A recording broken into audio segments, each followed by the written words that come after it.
I have a very special Did You Know this morning, so I'm going to get right into it. It's a little bit longer, but it's very fascinating. Did you know our heart is not a pump?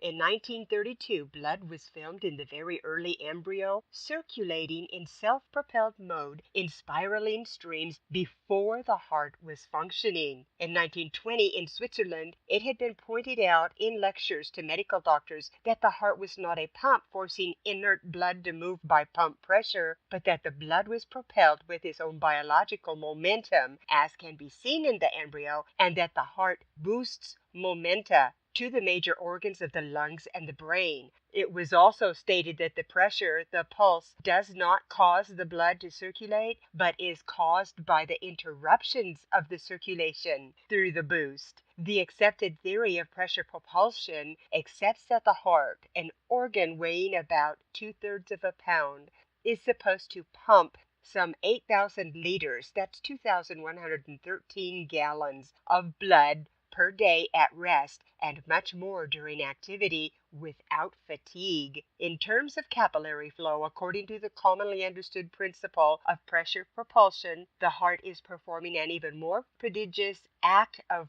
forcing the blood, which is 5 times thicker than that of water, through millions of capillaries with diameters often smaller than the red blood cells themselves. This misunderstood work of the heart, generating the perpetual and required excessive pressure so that sufficient pressure remains at the remote capillaries, in terms of mechanical work, represents the lifting of approximately 100 pounds 1 mile high. The Medical Society has not made the necessary changes as of yet to reflect their processes through this adjusted information on the heart because of the enormous cost to the required documented and proven tests, the time it would take, and the changing of generations of textbooks, schooling, and all other factors which would ensue.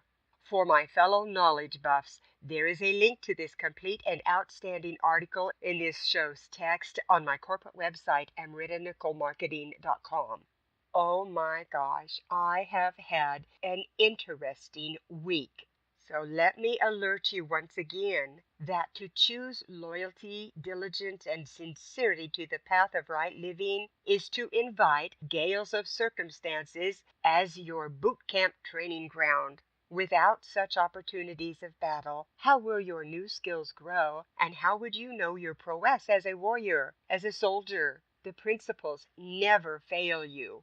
There may be periods of calm, peace, and joy, causing one to exhale deeply in the premise of, I have arrived. But that in itself is a warning, a reminder to the sincere student to return to the gates, for you must ever be on guard. That doesn't mean to live with an element of fear or impending doom, but in preparedness. It means always to inspect your armor in meditation before facing each new day, for the days are intended as your battleground, and the enemy always lurks. I speak of this to you now, having just experienced a week of hurricane of circumstances, which served to show me the level of my endurance in battle. It resulted in a breakdown of my armor as the onslaught perpetuated incessantly from all sides. I recognized the reality of the importance of inspecting my armor not only before facing each day, but indeed to remain sensitive to the warnings from the soul to do so before attempting resolve of specific circumstances throughout the day. Oh my gosh, is that ever important, I discovered. And yet, though I felt I had failed in any test of my prowess, I knew by now how to gather my wounded self, how to get centered again on the right and cancel the damage done in thought, word, and irritation. The usual hounds of hell breathing down my neck was abated, and I had to choose to move on past my shame and self-deflation, for it is just that, the past, which served its purpose as much was learned from it, strengthening me for future advances of the enemy. Thus was the battle a proven success, and only gratitude for the opportunity for growth will solidify the skills and lessons learned from it. The principle of release and repair acts identically in every circumstance and under every condition. When one attempts to share what they've learned about the self-proven infallibility of the principles, they will inevitably come under special attack as a magnet to those gales of circumstances. Thus the fall from grace we've all witnessed of men of God. When one is identified as a teacher or leader in such a divine field of battle, they must be kept encircled in prayer and thoughts of courage, strength, and wisdom as the rivets in their armor. It is written that to be the attacker of such a teacher, the full force of that transgression will be felt before sleep. It is also written, it is a joy to know that our apparatus needs restoration of energy. The fatigue from the past is happiness for the future. Thus, through gratitude for the training ground, the principle of gratitude transforms it to a garden of opportunities. Perhaps that tidbit perfectly prepared your spirit for this week's principle on gratitude. Albert Schweitzer stated, to educate yourself for the feeling of gratitude means to take nothing for granted, but to always seek out and value the kind that will stand behind the action. Nothing that is done for you is a matter of course. Everything originates in a will for the good, which is directed at you. Train yourself never to put off the word or action for the expression of gratitude. In one of my favorite books, Agni Yoga, it states, gratitude is likewise the finest purifier of the organism. He who has found the seed and realized the care of the sender can project gratitude into space. Great is the healing power of the emission of gratitude. But let me expound on this profound statement. For the one who has evolved in his podvague spiritual path and can recognize the hand of God upon his circumstances, however they appear, as pleasant or not, and cannot but exuberantly project gratitude, it flies along the akasa, the manifesting substance we previously spoke about, into the cosmos. The cosmos is the perpetual, inescapable, vibrant energies which affect all planets and mankind. Without these energies, we are nothing. As the power of gratitude fills and fuels those energies, they reflect down upon all mankind and our planet. Nothing escapes the all-encompassing blessing and results. All this from one grateful soul. I came across this article, which originally appeared on GoodNet. The link is in the text on my website. Here are a few of their tips on training for gratitude. The effects of gratitude last longer than you think. Feeling and expressing gratitude can make you happy in the moment, and a growing amount of evidence shows that giving thanks can also have a lasting effect on your mood. One study from the University of Pennsylvania found that people who wrote and delivered a heartfelt thank you letter actually felt happier for a full month after. And the same researchers discovered that writing down 3 positive events each day for a week kept happiness levels high for up to 6 months. By writing down positive things that happen to you and actively acknowledging those who have helped you, you become better at recognizing the good in your life, which naturally helps you feel more grateful and thankful more often. The folks who kept gratitude journals exercised more regularly, reported fewer physical symptoms, felt better about their lives as a whole, and were generally more optimistic. Start a blessing hunting diary. Here is a short poem I wrote in 2009 to help me get back on track after a bout with PTSD. It is called Blessing Hunting. There was a time my heart was dead and just terror dwelled inside. The years of betrayal, deceit, and sin no longer could I hide. It robbed me of the joy meant mine. It blinded me to love and stole my mind intended sound from the Father up above. He had tried and tried to get my attention, ached for my return, but ignorance reigned deep inside, and Satan's way I'd yearn. No holy one to pattern myself, I turned to those worldly renowned. As more and more thoughts slipped away, to hell I was abound. But once upon a moment a joy glimmer struck my heart. I recognized it from before, knew more I must impart. I set my course to search for more. Without it, I was nothing. More glimmers daily filled my bag as I went blessing hunting. So vital to my renovation, I dug and scratched for more. More glimmers of joy to fill the scars of this soul so badly tore. I slowly saw the miracles in each and every tree and leaf, and in each face and soul I met, till I finally had relief. Somewhere in the process of restoration, the Lord revealed himself. He took me by the hand and gently drew me off the shelf. Day after day he strengthened me, brought back what I'd been wanting. Now my life is flip side from before, but I still go blessing hunting.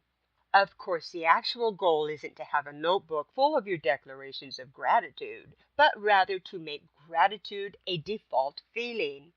Train your brain for gratitude, whether or not these attitudes come to you naturally. Paying attention to life's positive can train you to see more and more of them, which will help you learn to be more grateful. Start today. Even a single act of kindness can go a long way. Scientists found that a one-time act of thoughtful gratitude produced an immediate 10% increase in happiness and 35% reduction in depressive symptoms. The happy effects disappeared within 3 to 6 months, which shows that gratitude is an act to be repeated again and again. It's never too early to start practicing gratitude. Psychologist and researcher Jeffrey Froh created and implemented a gratitude curriculum for kids aged 8 to 11. The youngsters who received the lessons showed an increase in grateful thinking, appreciation, and positive emotions as compared to their classmates who did not partake. The lessons had a long-lasting effect, with differences between the two groups at their greatest 5 months after the program. Lead by example and introduce the concept of gratitude to young people around you. At your next meal where kids are present, go around the table and say something that each person is thankful for. We'll bet the answers will move you. And gratitude can boost a romantic relationship. While being grateful is good for you, being on the receiving end of it can do wonders for your romantic relationships. And saying thank you is good for business. Acknowledge a colleague for their professional contributions with a genuine, heartfelt thank you. If you are in a supervisory position, expressing your thanks for a job well done can make your employees feel a strong sense of self-worth and confidence. The study also revealed that being grateful has a ripple effect, leading to an increase in trust between colleagues and more initiative to help one another out. Also in the text of this show, on my corporate website, amritanicolemarketing.com, you will see a picture of a frozen water crystal that was subjected to the words gratitude and love. It is of great splendor. When the current research into the memory of water is examined in the light of the ageless wisdom teachings, we are reminded of the great occult maxim, as above, so below. For related to the memory of water and the bloodstream is the whole memory of nature. One of the most intriguing studies including gratitude, with its demonstrations of the purported effect of human thoughts and emotions on water, were initiated by Masaru Emoto, a Japanese scientist and author who had exposed water in glasses to different words, pictures, or music. He would then freeze the water and examine the aesthetics of the resulting crystals with microscopic photography. Dr. Emoto claims that the resulting water crystals will be beautiful or ugly depending upon whether the words or thoughts were positive or negative. If corroborated by mainstream science, this would be a powerful testimony to a plan of love and light based on divine geometry, as represented in the picture. Its immediate effect is to serve as a reminder of the responsibility we have for our thoughts. Now listen to this next statement. It's profound. Through the practice of self-forgetfulness, harmlessness, and right speech, a redemptive geometricizing power obtains unimpeded access to the watery nature of the bloodstream. Thus is created a vessel meet for the Master's use. As we are often reminded by ageless wisdom teacher the Tibetan, the blood is the life, and through it the living Christ steadily reveals himself and pours his blessing on the world. Another article I came across also on gratitude and thanksgiving is gracing the melody of life. The discipline of gratitude is surely one that all people can recall from even the earliest age. For parents the world over are known to instruct their children to say thank you for gifts and favors received. Indeed, the parent-child interaction that sounds something like, "What do you say? Thank you," is perhaps a universal experience. Stop and picture all the parents, those little faces, and all languages, all saying that at the same time. Gratitude, the feeling of thankful appreciation for benefits received, is an expression of the soul, the spark of divinity within each person. To offer gratitude is, in reality, to recognize that inner spark of divinity in our fellow human being and affirm its presence within oneself. Clearly, contemporary feasts of Thanksgiving have their roots in ancient times, for the qualities of gratitude and thankfulness are ageless expressions of the soul of humanity. Giving thanks is also a healing act. Healing in its original sense of making whole, because gratitude reconnects us with the wider whole of which each of us is a tiny but significant aspect. Most people can probably recall special moments when they felt the uplifting and deeply reassuring energy of grace, whether induced through interaction with a revered individual or deeply loved friend or relation, by witnessing indescribably beautiful scenery, or perhaps through hearing a sublime passage of music. Experiencing the touch of grace is another of life's universally shared moments. In music, a grace note is one added for creative embellishment, and the phrase "to grace a melody" describes its role. Yet this phrase carries a deeper meaning that is applicable to qualities such as gratitude and thankfulness, which do indeed grace the melody of life. Goodwill is both the mother of gratitude and its child. No heart can be uplifted in thanks except it be imbued with goodwill, and no true thanksgiving can fail to awaken goodwill. In an Ageless Wisdom article called Service in a Changing World, they speak of the Great Invocation as a world prayer which has been in use for over 55 years and is now translated into almost 70 languages. Its extraordinary appeal seems to lie in the fact that it speaks to a universal spiritual urge in every human soul for light to illumine the way forward, for love to bridge differences and create the human unity essential for the reappearance of the world teacher known to Christians as the Christ, for purpose to guide human wills in their plans and goals, and for the working out of the divine plan on earth. Vivica claims it cannot but lead to a sublime state of gratitude. Regardless of race, culture, religion, or social status, these hopes are universal to all human beings of goodwill, even as the Great Invocation makes its appeal according to the spiritual comprehension of the individual. Some people use the invocation as a prayer to God transcendent, God the Father, the cause of all creation, yet above and apart from it.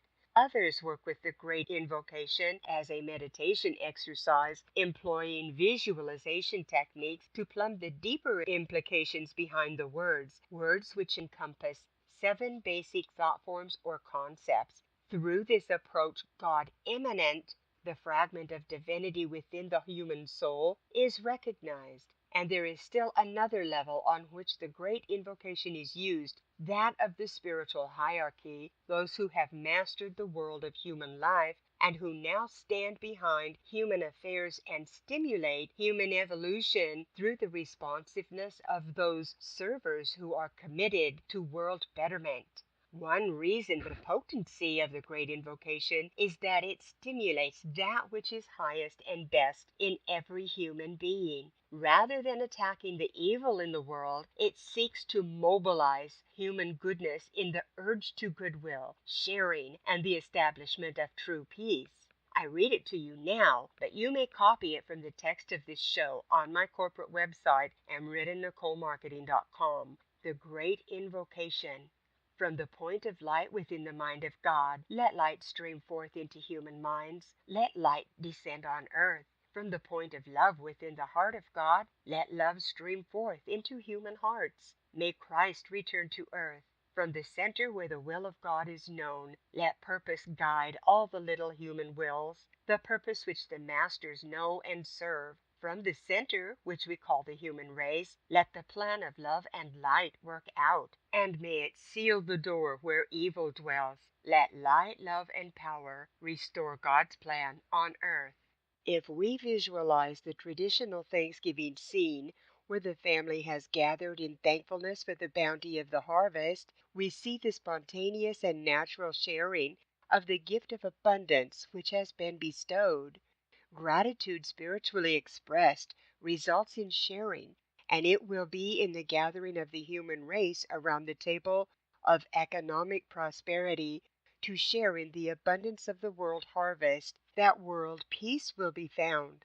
In the writings of Alice Bailey, gratitude is spoken of as being deeply scientific in nature and as being related to the law of cause and effect, and one reason why it can be proclaimed as the adamant of existence. All genuine demonstrations of gratitude are rooted in love and conveyed through the heart. Gratitude is associated with contentment and understanding. Here are some ponderous tidbits about gratitude. Gratitude of appreciation for each moment of life and the ability to strive for full expression in itself might hopefully lead to the desire to make a fuller contribution and to develop the faculties through full exercise of opportunity. Gratitude is the heart of prayer. Thus, gratitude is the key to any spiritual action because it leads us to treat every moment or situation as a gift which we welcome as fair and appropriate, or because we have an opportunity to respond creatively to need. Gratitude and joy, being qualities of the eternal soul, transcend time and place altogether. Such qualities as these are an indication of essential truth emerging from an ephemeral world of illusion. A search of the internet easily identifies close to 500,000 references to gratitude. Numerous books have been written on the subject of Thanksgiving and the power it has to transform lives. Thanksgiving and gratitude are also the theme of lectures and sermons everywhere. For those who are dealing with the challenges of substance abuse, gratitude has long been seen as a vital tool in recovery. Narcotics and Alcoholics Anonymous routinely hold gratitude meetings to focus on the gifts we have been given rather than bemoaning what we do not have, for ingratitude constitutes sinking into darkness. This has been LadyJaye with warm regards. You will find a transcript of today's principle of gratitude attitude, along with its audio and other blessings, on my corporate website, amritanicolemarketing.com. There is also, with the text, a poem I coincidentally wrote exactly 11 years ago today. Not surprisingly, it's called An Attitude of Gratitude. I send you off to a peaceful weekend with this nugget of wisdom from Deli. Look closely at your daily moments. Be aware of what is really there. Abundance and hope show up without a sound. Smile and pass it on.